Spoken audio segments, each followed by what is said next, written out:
In May 2012, a house fire in Derby, England, turned into a mass casualty event in the middle of the night. The intense heat and toxic smoke trapped 6 sleeping children upstairs, leaving them no chance of escape. Days later, the children's father, Mick Philpot, appeared at a press conference. He wept openly, clutching a tissue, and choked through his words to thank the local community for their support. Publicly, he appeared to be a broken man, mourning an unimaginable loss. But behind the scenes, police were already noting significant discrepancies in his behavior. When Philpot visited the morgue to view his children's bodies, he engaged in horseplay, at one point even putting a police family liaison officer in a headlock. During the active investigation into the deaths, he continued to act inappropriately. He openly flirted with a female police officer, calling her gorgeous and suggesting she come back to his hotel room. These red flags led investigators to a chilling conclusion. The grieving father the public saw on television was a carefully constructed mask. Philpot's history of extreme violence stretched back decades.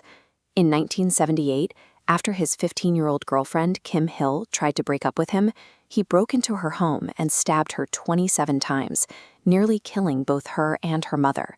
Though convicted of attempted murder, he was released from prison after serving just over 3 years. This early release for good behavior gave Philpot the impression that he could commit horrific acts and face minimal consequences. By the 2000s, he had established an unconventional domestic setup by grooming vulnerable teenage girls. He lived off the earnings and government benefits of his wife, Mairead, and his mistress, Lisa, while he remained unemployed. This flowchart illustrates the financial motivation behind his large family. Philpot pushed the women to have more children because each new baby increased his government payouts. By fathering 17 children across multiple women, he was collecting roughly £25,000 a year in benefits.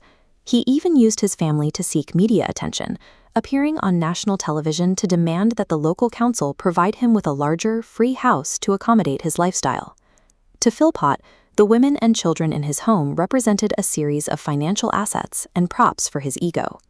The arrangement collapsed in February 2012 when his mistress, Lisa, finally left the home with her 5 children. This departure wounded Philpot's pride and, more importantly, threatened a significant portion of his welfare income. To regain control, Philpot planned a coordinated arson with his wife and a friend. They would set the house on fire via the mail slot, allowing Philpot to, heroically, rescue the children from the back of the building. He intended to frame Lisa for the fire.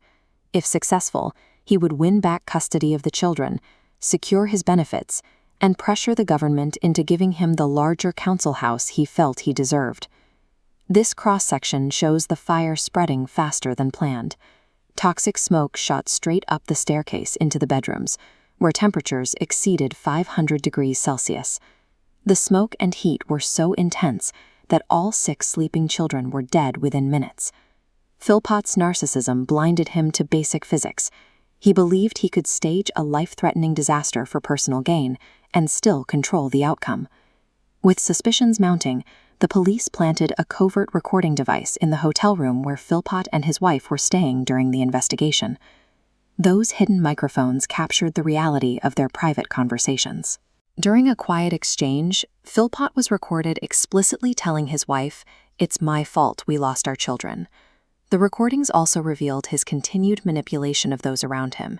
He orchestrated sexual acts between his wife and their accomplice, Paul Mosley, to ensure Mosley remained loyal and silent about the arson plot. In April 2013, all 3 were found guilty of manslaughter. Philpot was handed a life sentence with a minimum of 15 years, while Mairead and Mosley were each sentenced to 17 years. This tragedy was the result of the system that failed to stop a man who viewed human lives as disposable. In the end, 6 children paid the price for Mick Philpot's greed and ego.